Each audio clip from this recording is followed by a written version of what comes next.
పరమాత్మ చైతన్యం వల్లనే మనకి అన్ని కన్ను, ముక్కు, చెవి, ఈవెన్ మనస్సు, బుద్ధి అన్నీ కూడా పనిచేస్తున్నాయి. ఉమ్. మరి మరి మనం పరమాత్మని ఎలా తెలుసుకుంటామండి? ఆ? పరమాత్మని ఎలా తెలుసుకుంటాం? ఆయన చైతన్యం వల్లే తెలుసుకుంటున్నాం. అవును. మరి అక్కడ మెలిక ఎట్లా అని? ఆ చైతన్యాన్ని ఉపయోగించుకునే మన పరికరాలతోటి మనం తెలుసుకోవాలి. ఇప్పుడు కరెంటు వల్లనే ఫ్యాన్ గాలి ఇస్తుంది.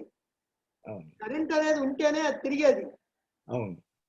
కాబట్టి కరెంటు దాంట్లోకి వస్తున్నది, అది తిరుగుతున్నది, మనకు గాలి వస్తున్నది. అదే ప్రకారంగా పరమాత్మ చైతన్యం వల్ల ఇవన్నీ పనిచేస్తున్నాయి. ఈ పని చేసినప్పుడే మనం వీటితోటి ఏది సాధించాలో దాన్ని సాధించుకోవాలి. మరి పరమాత్మ యొక్క చైతన్యం ఉండబట్టేగా దేనైనా చూస్తుంది.